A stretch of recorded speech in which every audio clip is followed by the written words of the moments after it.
खुदावन का शुक्र करते हैं कि आज जो इस महीने का आखिरी दिन है, यानी कि 30 अप्रैल को भी परमेश्वर ने आपके चरणों में आपकी खिदमत में आने का मौका दिया। खुदा का शुक्र करते हैं। आज फिर परमेश्वर दया करे कि आपकी सेवा हम कर सकें। आइए दुआ करेंगे।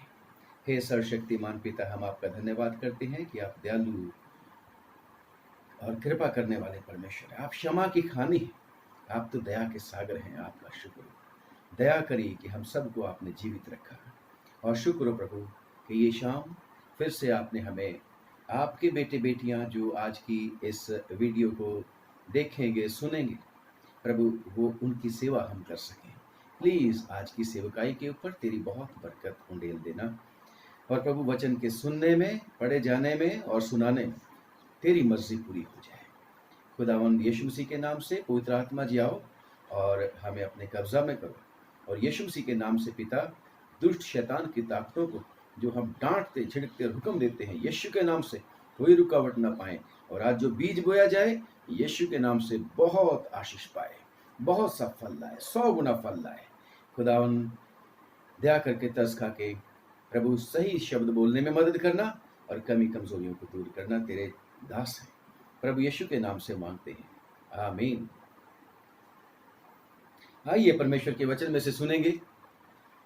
Acts of the apostles chapter 3 versus 18, 19 and 20।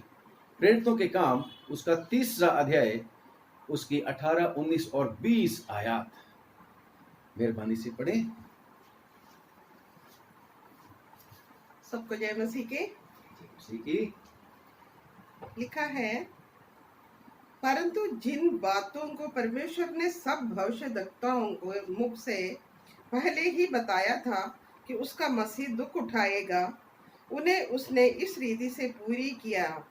इसलिए मन फिराओ और लौट आओ कि तुम्हारे पाप मिटाए जाएं, जिससे प्रभु का सम्मुख से विश्रांति के दिन आए।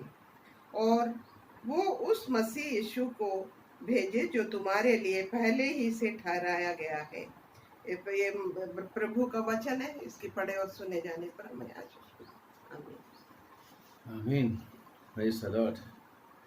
प्रियो, जैसे ही हम टेलीविज़न ऑन करते हैं तो हमें एक ही खबरें ज़्यादातर सुनने को मिलती हैं। और जगह हर चैनल के ऊपर हमें यही मिलता है कि नंबर बढ़ता चला जा रहा, नंबर बढ़ता चला जा, नंबर बढ़ता चला जा रहा है जो लोग कोरोना से इन्फेक्टेड हो गए हैं।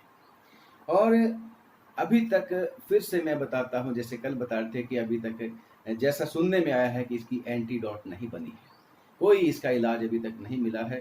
पर परमेश्वर ही है, मेहरबानी करके लोगों के ऊपर दया कर देता है।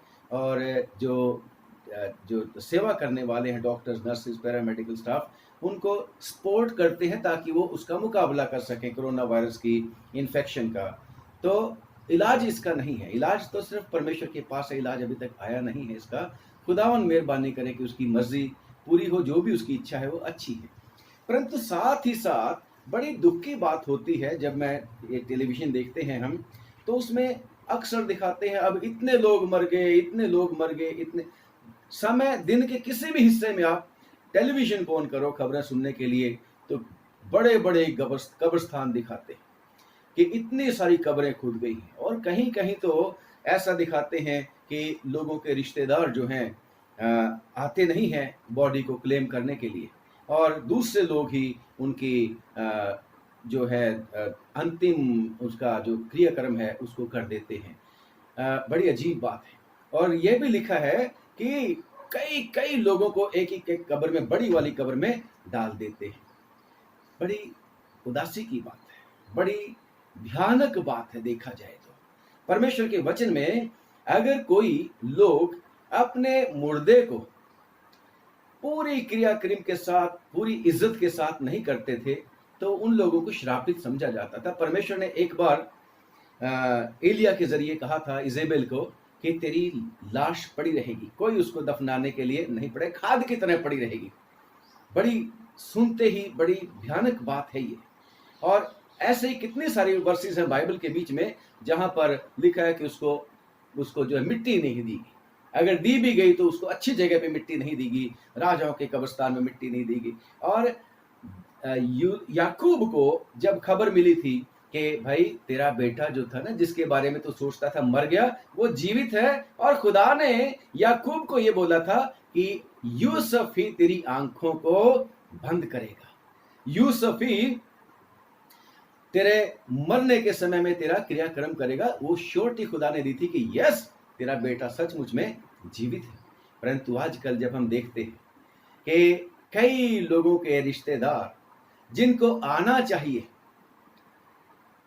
मजबूरी कितनी हो गई है उनकी, जिनको आके अपने प्रियजन को आखिरी सलाम देना चाहिए, अंतिम यात्रा में शामिल होना चाहिए, वो नहीं करते।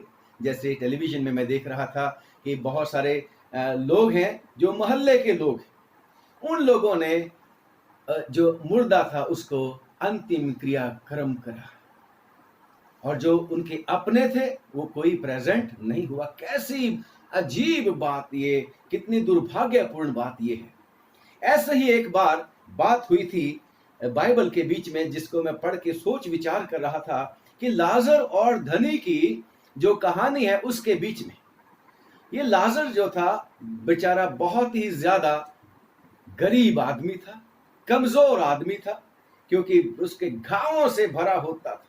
कमजोर इतना था कि कुत्ते भी उसके आके जख्म चाटते थे। गरीब इतना था कि रोटी भी उसको नहीं नसीब होती थी।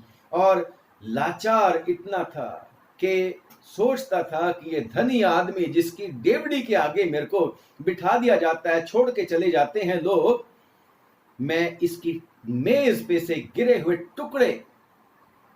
टुकड़ों से मैं अपना पेट भर लूं, तो भी वो पॉसिबल उसके लिए जान नहीं पड़ता था।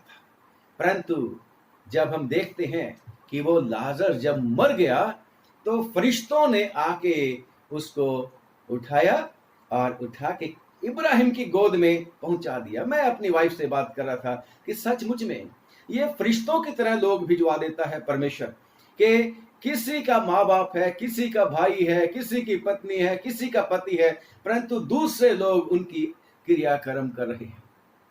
परंतु याद है प्रियो, इस कहानी में जो आज मैं आपके सामने बात कर रहा हूं, जो आपको अच्छी तरीके से पता है, ये लाजर जब मर गया तो इब्राहिम की गोद में था, और वह जो दूसरा आदमी धनी, जिसके डेवड़ी के सामने, जिसके घर के दरवाजे के सामने इस लाजर को छोड़ दिया जाता था, तो ये लाजर, ये जो धनी आदमी था, कितने ठाठ के साथ रहता था, ऐशो आराम के साथ रहता था। उसके कपड़ों का भी जिक्र है, और लिखा है धूमधाम के साथ उसका जीवन बसर होता था, किसी चीज की परवाह नहीं थी। वो मर गया और लिखा है उसका फ्यूनरल किया गया। लाजर का फ्यूनरल में भी कोई ज्यादा तरजीह लोगों ने नहीं दी, ये मरा। और मरने के बाद लिखा है, जहां पर वो था, कहां पे, पीड़ा में, अधोलोक में पीड़ा में उसने अपनी आंखों को उठाया, और क्या देखता है लाजरस तो ऊपर है, मैं नीचे पड़ा अधोलोक में, नरक में, परंतु लाजरस तो बड़े आराम में है। वो आदमी जिसके घाव हुआ करते थे, वो आदमी जो कमजोर और गरीब था, वो आदमी जो लाचार था, निसहाय था, वो आदमी तो बड़ी शांति के साथ है। देखिएगा, मैं आपको बताना चाहता हूं, मरने के बाद चाहे जैसे भी मरते हैं, अच्छे काम करने वाले लोग, तो लिखा है कि परमेश्वर के हजूरी में जाते हैं। हम सबको इस कंसेप्ट का पता है कि जो बुरे काम करते हैं वो नरक में जाते हैं। बेशक लाजर का कहीं जिक्र नहीं है कि वो बहुत ही धर्मी आदमी था, ये जिक्र नहीं है कि वो खुदा का 3 बार दुआ किया करता था, 7 बार दुआ किया करता था, या 15 बार दुआ करता था, कितना वचन पढ़ता था, कुछ नहीं लिखा हुआ इसके बारे में। परंतु लिखा यह हुआ है कि उसको आके फरिश्ते लेके गए थे, उसका इतना इज्जत मान हुआ था, वो परमेश्वर का इतना प्रिय था कि परमेश्वर ने उसको आराम की जगह में पहुंचा दिया। बाइबल में लिखा है प्रियो कि कोई अपवित्र वस्तु, कोई गंदी वस्तु, कोई घिनौनी वस्तु स्वर्ग में उस आराम की जगह पे पहुंच नहीं सकती। इसका मतलब यह है कि परमेश्वर लाजर से बहुत ही प्यार करता था। बेशक परमेश्वर ने लाजर को किसी न किसी मर्जी की वजह से जो भी उसकी थी उसको रिफाइन किया, सारी उम्र इस तरीके से रखा। और क्योंकि उसका जो एंड था वो हमेशा का आराम और हमेशा का जीवन था। परंतु ये आदमी जिसके पास मौका था, जिसके पास सारे साधन थे, ये आदमी जब नरक में पहुंच गया वहां पर इसको दिखाई देता है। चाहे बॉडी मरने के बाद क्या होती है, हम बोलते हैं मिट्टी मिट्टी में चली जाती है सबोपदेशक की किताब में, परंतु आत्मा जहां से निकली यानी कि अपने परमेश्वर के पास चली जाती है। तो मिट्टी चाहे जला दी जाए हमारा शरीर मरने के बाद, चाहे पानी में बहा दिया जाए, चाहे दबा दिया जाए, इसको नष्ट होना है। परंतु हमारी जो आत्मा है, हमारी जो आत्मा है वो मरती नहीं, परंतु उसमें बहुत सारे गुण जो आज मेरे और आप में है, जो जीवित कहलाते हैं, वो गुण विद्यमान रहते हैं। उनको दिखाई भी देता है और वो पहचानती भी हैं। धनी को याद आ गया कि ये तो लाजरस है, उसको पहचान लिया उसने। और उसको पहचानने के बाद उसको ये भी फील हो रहा है कि मेरा हाल क्या है और लाजरस का हाल क्या है। उसको ये भी पता लग गया कि भाई मेरे को क्या करना चाहिए। आइडिया भी उसको आता है, परंतु बेबस है, आइडिया चलते नहीं है। तभी तो पीड़ा में पड़े हुए, प्यास में तड़प रहे होते हुए, यानी कि फीलिंग भी होती है, भूख प्यास भी होती है। तभी तो परमेश्वर के वचन में लिखा है ना, प्रेरितों के प्रकाशित वाक्य में, कि वहां पर परमेश्वर जहां पर मेमना है, वहां पर जब उसके लोग जाएंगे, ना वहां भूख होगी, ना वहां प्यास होगी, ना वहां सूरज की तपन होगी, ना वहां कुछ भी ऐसी परेशानी की बात नहीं होगी। मतलब ये है कि मरने के बाद वहां पर भूख और प्यास भी होती है, भूख और प्यास भी होती है, जहां पर ये धनी आदमी गया था, परंतु उसका कोई सोल्यूशन नहीं होता। आइडिया देता है और फिर क्या कहता है कि हे स्वामी, हे पिता इब्राहिम।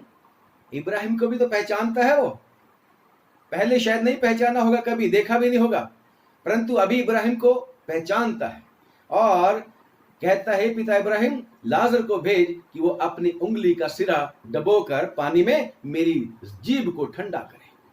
अब वो खुद मांग रहा है। यहां पर जब मौका था, जीवन था, उसने कभी लाजरस का ख्याल नहीं किया होगा, परंतु अब लाजरस जो मांगता था, मांगने वाला था, भिखारी था, अब वो तो ऐश करता है, इब्राहिम की गोद में आराम करता है, पूरे शांति के साथ है, परंतु ये भिखारी बन गया।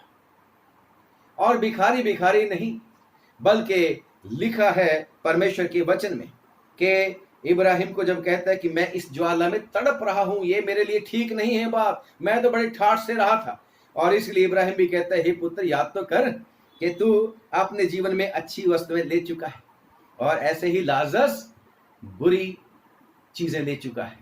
अब तू तड़प रहा है और ये आराम पा रहा है। और लिखा है आगे परमेश्वर के वचन में, इनसे बढ़कर तेरे और मेरे बीच में, तेरे और हमारे बीच में एक बड़ा गड्ढा है। धनी आदमी ने भी देख लिया होगा, गड्ढा है वाकई, और उधर से उधर नहीं जा सकता, उधर से इधर नहीं आ सकता। यस, ऐसी वाली बड़ी वाली खाई है जिसको कोई पार नहीं कर सकता। यानी कि मरने के बाद कोई पॉसिबिलिटी नहीं है कि आदमी किसी ना किसी काम को ठीक कर सके। मरने के बाद, जैसे परमेश्वर के वचन में लिखा है कि मनुष्य जो स्त्री से पैदा हुआ, उसके लिए एक बार मरना और फिर परमेश्वर के सिंहासन के सामने न्याय के लिए खड़ा होना जरूर है। इसलिए हमारा ये जो जीवन है प्रियो, इसी जीवन में हमें कुछ करने का मौका है। इसी जीवन में हमें कुछ अपने जीवन का जो कुछ भी हमने किया है उसको माफ करवाने या उसका इनाम जो कुछ भी, जैसे हम कल बात कर रहे थे, वो भुगतने के लिए फिर तैयार रहने के लिए मौका है। हम चाहें कि हमने धनी वाली जगह लेनी है तो वो भी हमारी चॉइस है। अगर हम कहें नहीं, हमने तो खुदावन के साथ साथ चलना है और परमेश्वर के ऊपर विश्वास करके अनंत जीवन पाना है, शांति का जीवन पाना है, तो वो भी हमारी चॉइस है। जैसे खुदावन ने बाग अदन में भी आदम को डिसीजन मेकिंग अथॉरिटी दी थी कि फैसला तेरा है, खाएगा तो मर जाएगा, जीवित रहेगा अगर नहीं खाएगा। ऐसे ही मेरा और आपका भी, इस सारी की सारी दुनिया के लोगों को भी फैसला करने की परमेश्वर ने शक्ति दे रखी है। और आगे जब हम पढ़ते हैं मरने के बाद ये धनी आदमी और क्या क्या बातें करता है, वो कहता है कि हे पिता इब्राहिम, ऐसा कर, मैं तुझसे विनती करता हूँ। और विनती की बातें भी कर रहे हैं, जबकि कोई विनती का ग्रांट नहीं होती, मिलती नहीं है, जो कुछ मांगा जाता है कुछ नहीं मिलता, फिर भी उसको फिक्र है। मेरी विनती है कि तू लाजर को मेरे पिता के घर में भेज दे। देखो, इस आदमी को यह भी पता है कि मेरे बाद जो संसार में रह गए हैं, मैं तो अधोलोक में आ गया हूं, उनका क्या हाल होगा। वो भी मेरी वाली चाल चल रहे हैं, कहीं वो भी ऐसी जगह पे ना पहुंच जाए और कहता है मेरे पिता के घर पे भेज दे, ताकि ऐसा ना हो मेरे 5 भाई जो हैं, है ना, वो भी यहाँ पर इस जगह में ना आए जहां पर मैं तड़प रहा हूं। वहां पर लिखा है कि फिक्र करते हैं अपने परिवारों की भी, अपने रिश्तेदारों की भी, अपने भाइयों की भी, बहनों की भी फिक्र की जाती है, परंतु कोई फायदा नहीं, कुछ नहीं हो सकता उसके बाद। और इब्राहिम ने जवाब क्या दिया था कि उनके पास तो मूसा और भविष्यद्वक्ताओं की पुस्तकें हैं, वे उनकी सुने। ये नहीं कहा कि उनके पास जो बाइबल है वो बाइबल को पढ़ें। जैसे आज हम सोचते हैं, सुबह सुबह उठ गए, नहा धो लिए और बाइबल पढ़ ली, पाठ कर लिया और उसके बाद खत्म। पढ़ना अलग बात है, सुनना अलग बात है। परमेश्वर के वचन में लिखा है कि वचन के सुनने वाले नहीं बल्कि वचन के करने वाले बनो। तो परमेश्वर सुनना तभी कंप्लीट होता है जब सुन के हम काम उसके मुताबिक कर दें। तो परमेश्वर का बंदा उसको इलाज क्या बता रहा है, धनी आदमी को इलाज क्या बता रहा है, वो ये इलाज बता रहा है कि भाई उनके पास साधन है बचने का, उनके पास वसीला है, और वो वसीला है परमेश्वर का वचन। जैसे पतरस की चिट्ठी में भी लिखा है कि क्योंकि उसी के द्वारा तुम स्थिर रह सकते हो, वो रोशनी है, वो मार्गदर्शक है। पतरस की चिट्ठी में लिखा है परमेश्वर का वचन, और वो दीपक है जो सुबह तक, जब तक वो ना फटे, भोर का तारा ना प्रकट हो जाए, तब तक वो रोशनी देता रहता है। क्या यही वचन जिसकी बात मोजिस भी, ये इब्राहिम भी करता है, पतरस भी करता है, सारे लोग करते हैं। उसको पढ़ना नहीं है बल्कि उसको सुनना है। तभी सुनेंगे तो विश्वास बढ़ेगा, विश्वास बढ़ेगा प्रभु के ऊपर, तो हम यीशु मसीह के ऊपर विश्वास करने के द्वारा बच जाएंगे। और लिखा है इब्राहिम ने कहा वो उनकी सुने, परंतु ये आदमी क्या कह रहा है, नहीं है पिता, यदि कोई मरे हुओं में से जी उठे और उनके पास जाए तो वो मन फिराएंगे। परंतु उसने उससे कहा, मूसा ने उससे कहा, इब्राहिम ने उससे कहा कि जब वे मूसा और भविष्यद्वक्ताओं की नहीं सुनते, तो यदि मरे हुओं में से भी कोई जी उठे तो उसकी भी नहीं सुनेंगे। प्रियो, अभी यहाँ मरे हुओं में से कौन जी उठा? यीशु मसीह। यीशु मसीह चाहता है कि हम उसकी सुने, और लिखा है जो सुनेंगे वो नजात पाएंगे। विश्वास करके सुनना, सुन के प्रभु यीशु मसीह के ऊपर विश्वास करना। विश्वास सुनने से और सुनना परमेश्वर के वचन से होता है। खुदावन ऐसा ना करे कि कभी कोई रिश्तेदार चला जाए और उसके रिश्तेदार उसके लिए इस लाजरस की तरह अपनी ड्यूटी को पूरा ना कर सके, जैसे आजकल हम देख रहे हैं। प्रियो, जैसे लाजर और वो धनी आपस में बातें कर रहे, तो फिर क्या होगा? रिश्तेदार क्या सोचेंगे? और जब पहुंचेंगे अपने अपने स्थान पर तो क्या कहेंगे?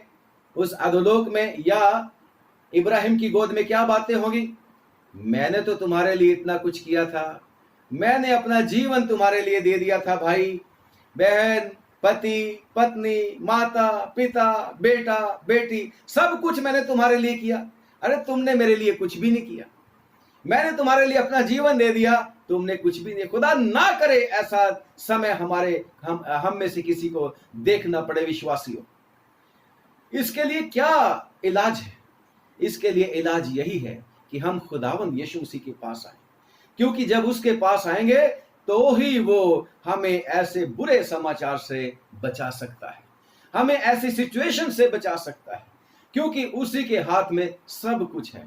और ये कैसे हो सकता है कि हम में से मरने के बाद जब कोई चले जाए या हमारा कोई अजीज चला जाए, क्योंकि यहाँ पर रहना किसी ने नहीं है, सब ने यहां से चले जाना, मैंने भी जाना, सब ने जाना है यहाँ पर। और वहां पर एक बार फिर से खड़े होके खुदावंद यीशु मसीह के सामने हिसाब किताब होना है। और अगर वो ऐसा धनी वाली है बातें, तो फिर एक ही तरीका है, और वो तरीका है यीशु मसीह ने जैसे प्रचार किया था और यूहन्ना ने उससे पहले प्रचार किया था, तौबा करो, पश्चाताप करो। मैं और आप अगर ऐसे बुरे समय से बचना चाहते हैं तो खुदावन से प्रार्थना है कि परमेश्वर हमें शक्ति दे। वो सिर्फ विश्वास करना सुन के कि हम तो पैदा ही क्रिश्चियन बन गए, हमने बाइबल पढ़नी शुरू कर दी, वो काफी नहीं है। बल्कि जरूरी क्या है, परमेश्वर के वचन में जैसे पढ़ते हैं, उसने क्या बोला था, पीटर ने जब प्रचार किया था, पतरस ने, प्रेरितों के काम उसका 3रा अध्याय और उसकी 19वीं आयत में क्या लिखा? प्रेरितों के काम और उसका 3रा अध्याय और उसकी 19वीं आयत, इसलिए मन फिराओ और लौट आओ। इसलिए मन फिराओ प्रियो। ये नहीं हम कह सकते कि हम बहुत ही अच्छे हैं, हम में से कोई नहीं कह सकता कि मैं बहुत ही पवित्र हूं, बहुत ही परफेक्ट हूं, कोई नहीं कह सकता, कोई भी नहीं। परमेश्वर के वचन में उसकी दया के बिना नहीं कह सकता, और उसकी दया तभी होती है जब हम उसके कहने के मुताबिक, परमेश्वर के कहने के मुताबिक उसके चरणों में आ जाते हैं। हमसे सारा दिन में बहुत गलतियां होती हैं, और क्योंकि तभी तो वो पौलुस भी कहता है मैं प्रतिदिन मरता हूं, मैं प्रतिदिन मरता हूं। और जबूर नवीस कहता है धन्य है हमारा परमेश्वर जो प्रतिदिन हमारा बोझ उठाता है। अरे सोच विचार में गलती हो जाती है, परंतु परमेश्वर के सामने एक ही तरीका है, जाके मुशर्रफ बेटे की तरह कहना कि पिताजी मैंने तेरी हजूरी में और परमेश्वर आकाश स्वर्ग की दृष्टि में पाप किया है। और परमेश्वर का वचन आज भी हमसे क्या बोलता है? इसलिए मन फिराओ और लौट आओ, प्रभु के पास लौट आने की। आजकल के कुछ दिन पहले, लॉकडाउन से पहले सोचते थे पर हमने ही सारी इसको संसार को चलाया हुआ है, हमें ने सारी की सारी दुनिया को सिर पे उठा रखा है, और हमारे पास कोई टाइम नहीं होता था परमेश्वर के लिए, हमारे पास कोई समय नहीं होता था चर्च में जाने के लिए, हमारे पास कोई समय आज भी नहीं है, लॉकडाउन में भी नहीं है। जब कोई परमेश्वर का वचन सुनते हैं तो हम सोचते हैं छोटा सा होना चाहिए, छोटा सा होना चाहिए, बड़ा लंबा प्रचार है। अरे लॉकडाउन में क्या करना है? लॉकडाउन में कहीं ड्यूटी पे जाना है? घर में बैठे अगर कोई परमेश्वर का बंदा आपको कोई परमेश्वर का वचन सुना रहा है तो उसको सुनने की कोशिश करें। समय अगर परमेश्वर देता है, अगर समय नहीं है, अगर आप अपनी स्टडी कर रहे हैं, बाइबल स्टडी कर रहे हैं, दुआ मांगने में लगे हैं, तो अलग बात होगी। परंतु अगर परमेश्वर ने आपके सामने लाया है कोई ऐसा वाला संदेश, तो उसको ध्यान पूर्वक सुनने की आवश्यकता है, ताकि परमेश्वर का वचन कहता है कि मन फिराओ और लौट आओ कि तुम्हारे पाप मिटाए जाएं, जिससे प्रभु के सामने से विश्रांति के दिन आए। यस, आजकल का ये कोरोना वायरस, बेशक लिखा है परमेश्वर के वचन में कि उसके काम तो जगत की उत्पत्ति से पहले हो चुके हैं। चाहे किसी भी वजह से ये कोरोना वायरस आया है, चाहे छोटा सा एक, कहते हैं ये वायरस इतना छोटा है कि इसको देखना भी आंखों से पॉसिबल नहीं है, इसको देखने के लिए भी कोई यंत्र लगाए जाते हैं, परंतु इस छोटे से वायरस ने पूरी दुनिया को उनकी नाक में दम कर दिया है। पूरी दुनिया में त्राही त्राही मची हुई है, पता नहीं लगता, मनुष्य का कोई बस नहीं चल रहा। चाहे वो कहता है कि मैंने बड़े बड़े काम कर लिए, बड़े बड़े आइटम बम बना लिए, मैंने कितने सारी टेक्नोलॉजी को डेवलप कर लिया, परंतु कोई इलाज नहीं है। और उसका अगर इलाज है तो बाइबल के बीच में लिखा है और कहीं नहीं है, और वो इलाज है प्रभु यीशु मसीह के द्वारा। लिखा है परमेश्वर के वचन में कि परमेश्वर के द्वारा सब कुछ हो सकता है, परंतु होता कब है? विश्वास करने के द्वारा। विश्वास करने वाले के लिए सब कुछ पॉसिबल है। अगर हम विश्वास करते हैं और तौबा करते हैं, पर प्रभु के पास चरणों में आ जाते हैं, तो आपको उसी समय परमेश्वर से शांति और तसल्ली और उम्मीद मिलती है, क्योंकि सिर्फ और सिर्फ एक प्रभु यीशु मसीह है जो आपको और मुझको लाजर वाली जगह पे पहुंचा सकता है। क्योंकि जैसे मैंने पहले बताया कि कोई अपवित्र वस्तु उस जगह पर परमेश्वर के स्वर्ग लोक में नहीं पहुंच सकती। वो स्वर्ग लोक जहां पर प्रभु यीशु मसीह ने उस डाकू को क्या बोला था कि आज ही तू मेरे साथ स्वर्ग लोक में होगा, आज ही तू मेरे साथ स्वर्ग लोक में होगा, अधोलोक में नहीं। ये लाजर स्वर्ग लोक में था, और ये जो धनी था अधोलोक में था। और लिखा है परमेश्वर के वचन में, जैसे पौलुस भी कहता है कि धर्मी और अधर्मी दोनों मरेंगे और न्याय के दिन दोनों जी उठेंगे, धनी भी और धर्मी भी और अधर्मी भी, गरीब भी और धनी भी, हर तरह का छोटा बड़ा सब खुदावंद यीशु मसीह के दिन सबको जी उठना है और जी उठने के बाद उसके सामने खड़े होना है। और अगर तो हमने सचमुच में प्रभु यीशु मसीह के ऊपर विश्वास कर लिया, अगर हम सचमुच में प्रभु यीशु मसीह को अपना शख्सी निजात दहिंदा मान लिया, अगर हमने उसके लहू के द्वारा अपने पापों को धो लिया, तो वो हमें शराब से बचाने के लिए शक्ति देता है, शराब से बचाने के लिए सक्षम है। जैसे मैंने इजेबेल की बात की थी कि उसकी लोथ खाद की तरह पड़ी रही थी, उसको शराब था, परंतु परमेश्वर का धन्यवाद करते हैं कि वो लोग जिनको परमेश्वर प्रेम करता है उनको ऐसे नहीं छोड़ देता, चाहे वो सारी उम्र दुनिया में रहते हुए दुख और तकलीफ उठाते रहे। परंतु उनका क्या इरादा होता है, उनका क्या फोकस होता है कि मुझे परमेश्वर से ताज मिलना है, मुझे परमेश्वर के चरणों में जगह चाहिए। और वो बंदा भी कहता है कि प्रभु, जबूर नवीस भी कहता है, बस मेरे को बड़ी बड़ी बातों का कुछ नहीं चाहिए, मेरे को तो बस तेरी डेवड़ी के ऊपर जगह मिल जाए। काश परमेश्वर हम सबको ये तौफीक दे कि हम प्रभु यीशु मसीह के ऊपर विश्वास करने में सक्षम हो सकें। और परमेश्वर के वचन में लिखा है कि अपने आप नहीं हो सकता। पौलुस रसूल भी क्या बोलता है, दूसरा तीमुथियुस और उसकी 4:18 में, अपने आप से नहीं हो सकता। लिखा है, और प्रभु मुझे हर एक बुरे काम से छुड़ाएगा, इन बुरी खबरों से भी बचाएगा, इन बुरी सिचुएशन से भी बचाएगा जो आज हम ये बुरी सिचुएशन कई लोगों के ऊपर आते हुए देखते हैं। मेरा और आपका सिर्फ यही है, तौबा करते हुए, हाथ जोड़ते हुए प्रभु यीशु मसीह के चरणों में रहें, क्योंकि उसको पता है कि उसने मुझसे और आपसे प्रेम किया है। सिर्फ अंगीकार करना, yes Jesus, you have loved me to save from this situation, to save from all kinds of evil. Yes, वो बचा सकता है। जैसे पौलुस को विश्वास है कि और प्रभु मुझे हर एक बुरे काम से, चाहे वो प्रैक्टिकली काम है, चाहे वो बुरी खबर है, चाहे वो बुरी बात है, जैसे भी हैं, परमेश्वर मुझे बचाएगा और अपने स्वर्गीय राज्य में उद्धार करके, यानी कि छुटकारा देके, मुझे और आपको इन सब परेशानियों से छुटकारा देके कहां पहुंचाएगा? उद्धार करके पहुंचाएगा। उसी की महिमा युगानुयुग होती रहे। और यहूदा की पत्री में आखिरी आयत पढ़ेंगे, यहूदा की पत्री और उसकी 24वीं आयत में क्या लिखा है? लिखा है, अब जो तुम्हें ठोकर खाने से बचा सकता है और अपनी महिमा की भरपूरी के सामने, हालेलुया, महिमा की भरपूरी में प्रभु यीशु मसीह लेके जाना चाहता है। उसने प्रार्थना की हुई है अपने पिता से, आपके लिए, मेरे लिए, कि पिता जो महिमा तूने मुझे दी, मैंने भी उनको दी है, और मैं चाहता हूं कि जो महिमा मेरी तेरे साथ थी, ये भी देखें जिन्होंने मेरे ऊपर विश्वास किया है।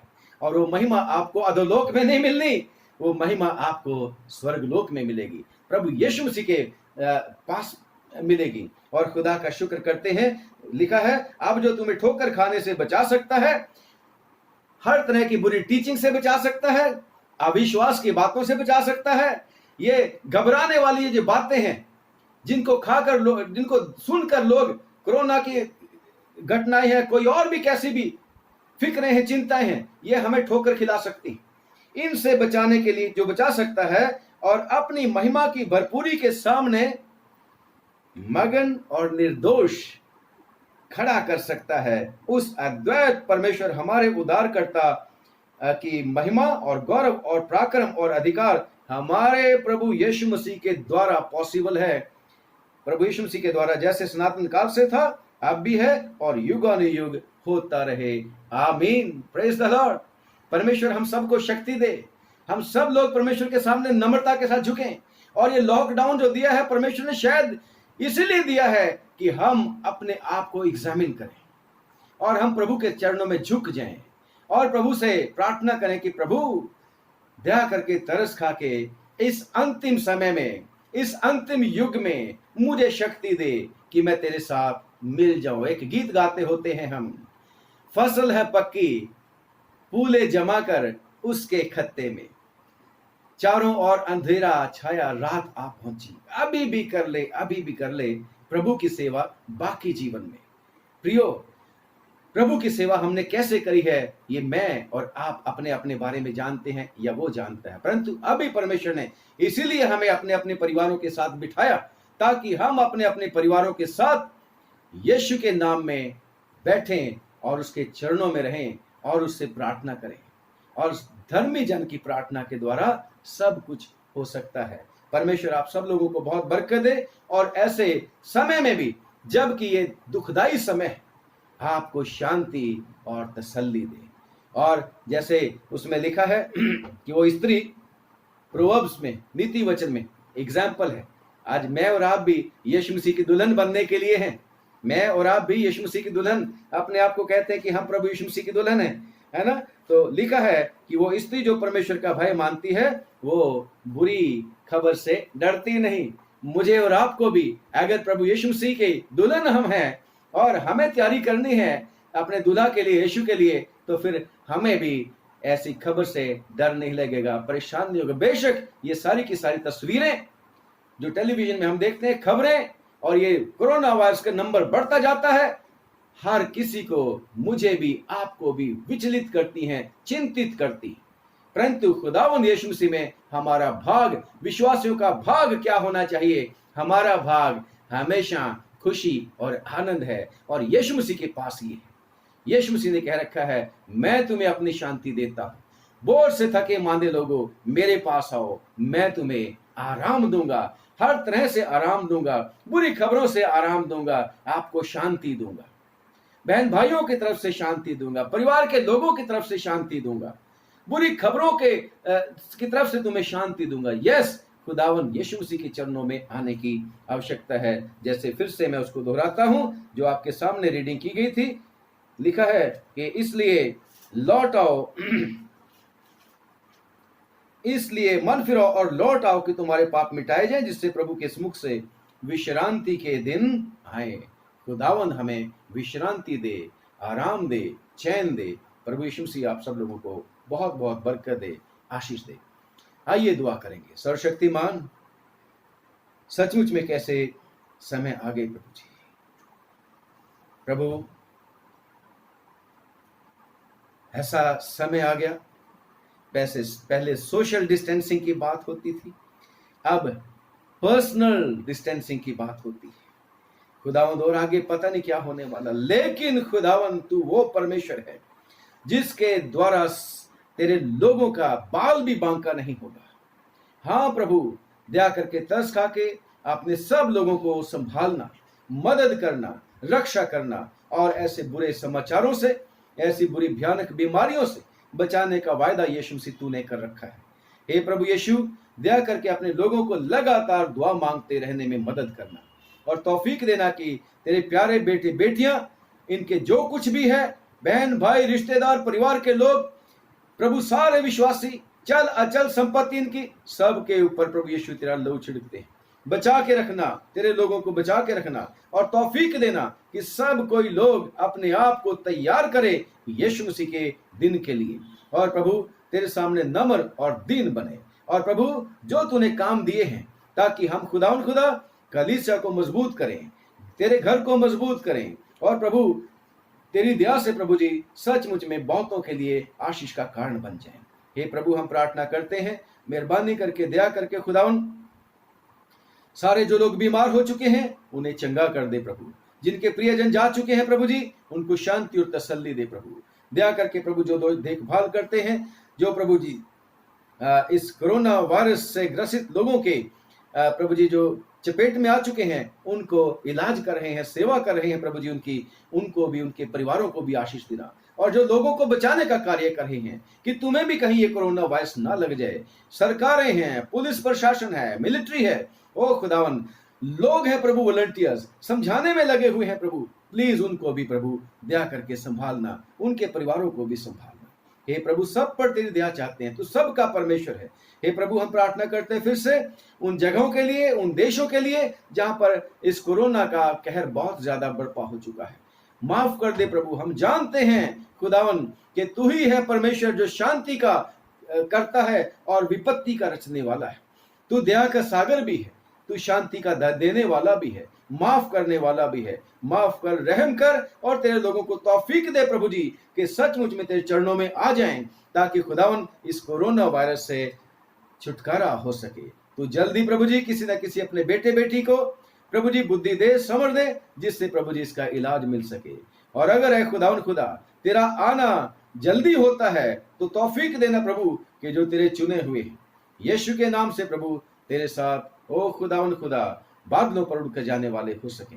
प्रभु तेरे वचन में लिखा है कि तू हर एक जाति में से जो लोग अच्छे काम करते हैं उनको तू प्रभु पसंद करता है और उनका उद्धार का कार्य करता है। सबके ऊपर रहम कर, प्रभु यीशु मसीह के नाम से मांगते हैं, सुन ले और कबूल कर ले, आमीन। एक बार फिर से आप सब लोगों को जय मसीह की खुदावंद आपको आशीष दे। God bless.